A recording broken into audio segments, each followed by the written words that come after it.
का सवाल है, तो हम लोग सारे लोग चाहते हैं कि इसमें जो भी घोटालेबाज हैं वो जेल जाएं, बचे नहीं। वो और स्टूडेंट को मैं एक चीज़ ज़रूर कहना चाहूँगा, देखिए पहले आना चाहिए था। डेमोक्रेटिकल जो स्ट्रक्चर हमारा है उसका एक रूप होता है, लेकिन स्टूडेंट भटक गए थे इसमें, वो पार्टियां के मोहरा बन गए। भ्रष्टाचारी लोग तो तंत्र वहाँ इतना तगड़ा उसका हो गया है कि वो चाहता ही नहीं है कि शुद्ध हो, इसलिए कि हजारों करोड़ का भाई भतीजा का मामला है, जातिवाद का मामला है, इसके तहत इसमें बहाली हो रही है। धरना आपने दे दिए, स्वयं दे दिए, ये सब पॉलिटिकल पार्टी के सब जो नेता फ्रॉड लोग जो घुस गया उसमें, ये सरकार के इशारे पर ही, भ्रष्टाचारियों के इशारे पर ही ये लोग काम किया है कि इसमें दोषियों को बचा दिया जाए। साधुवाद देते हैं कि उस दिन ऑनरेबल जस्टिस साहब इस याचिका को स्वीकार करें और जांच का आदेश दे। जो इसमें सरकार संपोषित जो लंपट लखेरे घुस गए हैं, भ्रष्टाचारी घुस गए हैं, उनके ऊपर दंडात्मक कार्रवाई हो। बीपीएससी 17वीं पीटी परीक्षा का मामला पटना हाईकोर्ट में आ गया है। हाईकोर्ट में अब इस पर सुनवाई होगी। हमारे साथ पटना हाईकोर्ट के जाने माने अधिवक्ता डॉक्टर कौशलेंद्र नारायण है। बीपीएससी का मामला अब हाईकोर्ट में आ गया है, इस पर सुनवाई होगी, आगे क्या होगा? अब धन्यवाद।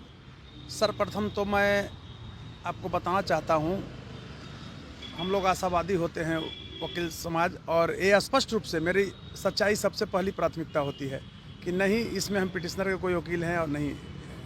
फिर भी एक वकील के नाते मैं ये कहना चाहूँगा कि आज आप ही लोग, मेरे व्हाट्सएप पर भी आया है कि आज का फाइल किया गया है, तो आज का फाइल किया गया है, तो ये फाइल करने का अभी तो नंबर भी नहीं आया, स्पष्ट मैं कहूँ रहा हूँ। हाँ, ऑनरेबल जस्टिस साहब के सामने मेंशन होता है कि भाई इसको जल्दी सुन लिया जाए, बहुत बड़ा मामला है, बहुत बड़ा घोटाला। मैं बार बार कह रहा हूँ कि बीपीएससी में हजारों करोड़ का घोटाला हुआ है, सरकार ने बहुत सिस्टमेटिक तरीके से घोटाला किया है, और एक इसमें तरीका सरकार अपनाई कि एक परीक्षा केंद्र का जो आरोप लगा था, बापू परीक्षा केंद्र का परीक्षा ले लिया था, तो जो याचिका दायर हुई है तो ऑटोमेटिक 15 तारीख को अब कोर्ट खुल रही है, तो 15 तारीख को उस दिन कोर्ट सुनेगी, ऑनरेबल कोर्ट सुनेगी। और जहाँ तक आपने प्रश्न किया कि आगे क्या होगा, हम लोग वकील हैं, हम लोग आशावादी होते हैं, और बिहार के मानक परीक्षा का सवाल है, तो हम लोग सारे लोग चाहते हैं कि इसमें जो भी घोटालेबाज हैं वो जेल जाएं, बचे नहीं।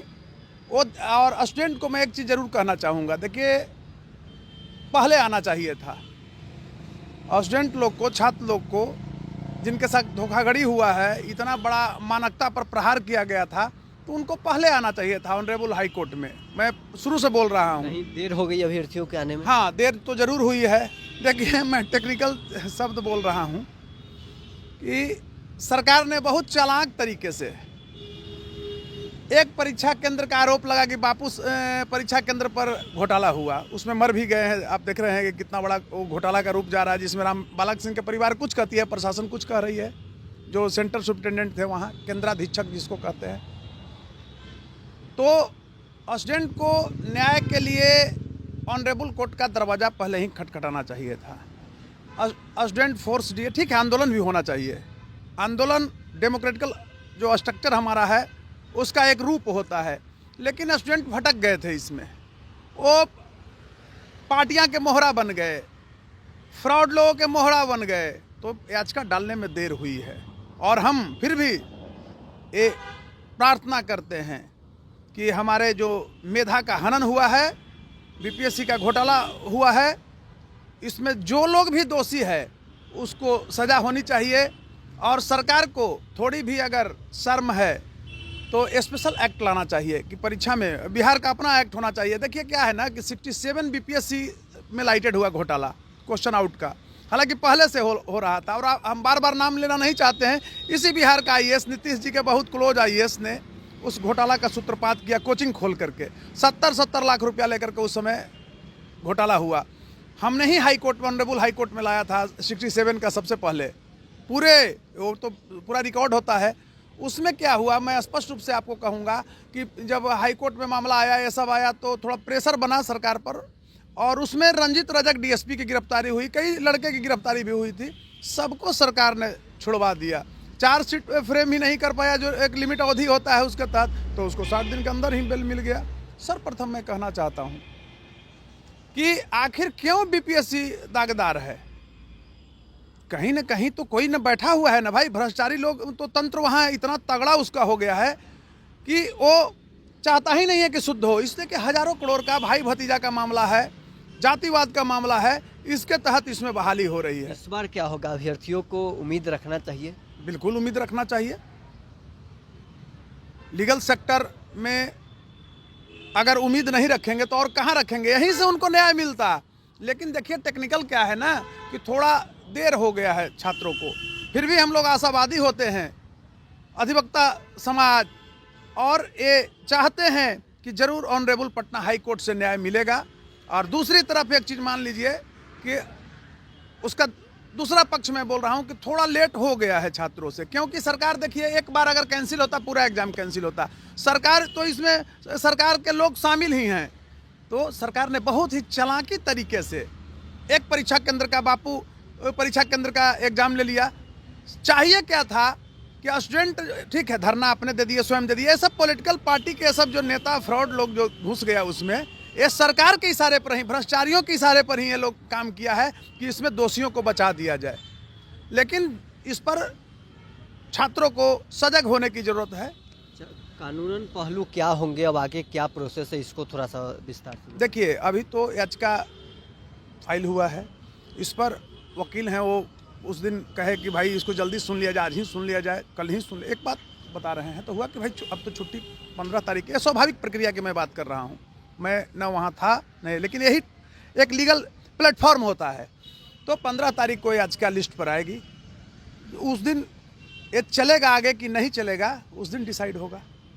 ये आप जो अभी हमको कहे कि याचिका मंजूर कर लिया गया, ये नहीं, याचिका नहीं, मेंशनिंग स्लिप दिया गया है कि इस केस में अभी नंबर भी नहीं पड़ा है, हम सिर्फ डाले हैं, उसके लिए नियम है, टोकन कटता है, फिर नंबर आता है, अगर डिफेक्ट कोई याचिका में हुआ तो डिफेक्ट रिमूव होता है, तब केस लिस्टेड होता है नंबर पढ़ करके।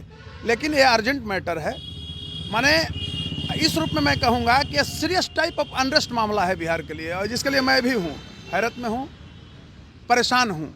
ये क्या बिहार में हो रहा है, ये कहाँ तक माफिया तंत्र घुसा हुआ है, हर चीज़ में घोटाला कर रहा है। बीपीएससी की इस रूप में मानिए मानकता, जैसे इससे पीसीएस अफसर पैदा होते हैं, डिप्टी कलेक्टर होते हैं, अब तो बढ़िया डिप्टी कलेक्टर का प्रावधान है, एसडीओ बन जाते हैं वो लोग, और वो लोग जब फ्रॉड तरीके से बहाल हो रहा है तो ये बिहार की मानकता का सवाल है, बिहार का स्वाभिमान का सवाल है, और हमारा समाज यानी बिहारी समाज कलंकित होता है, इससे हमारी रुकती है। हमारा जो छीछा लेदर हो रहा है पूरे देश में, यह कहीं से न्यायोचित नहीं है, क्योंकि आफ्टर इंडिपेंडेंस मूवमेंट बिहार वर्तमान सरकार में एक ऐसा अपना चरित्र, कुसंस्कारी चरित्र प्रस्तुत किया है राष्ट्रीय स्तर पर, जो कि आफ्टर इंडिपेंडेंस मूवमेंट कभी ऐसा नहीं हुआ था कि इतनी बड़ी व्यापक पैमाने पर बार बार बीपीएससी में घोटाला हो रहा है। 15 जनवरी को जब कोर्ट खुलेंगे, नंबर लगेगा और इस पर सुनवाई होगी, अभ्यर्थियों के लिए खुशखबरी आने वाली है।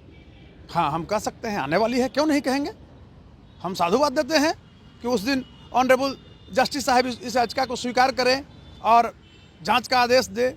जो इसमें सरकार संपोषित जो लंपट लखेरे घुस गए हैं, भ्रष्टाचारी घुस गए हैं, उनके ऊपर दंडात्मक कार्रवाई हो। हम तो कहते हैं कि उसको अभी जो नियम लागू हुआ है केंद्र सरकार के द्वारा, आजीवन सजा करा दिया जाए घोटालाबाजों को। लेकिन एक चीज़ मैं कहना चाहता हूं पत्रकार जी, आप इस बात को समझिए कि सरकार को और ये छात्रों को भी उठाना चाहिए कि बीपीएससी में जो कर्मचारी बाहरी जो डिप्टेशन पर बैठा हुआ है, एक पैरवी पुत्र है, पैरवी भाई है, सरकार जिसका है उसको वहां से भगाया जाए। जब तक नहीं वहां के कर्मचारी हटेगा, अपने अपने मूल विभाग में नहीं जाएगा, ये घोटाला होते ही रहेगा।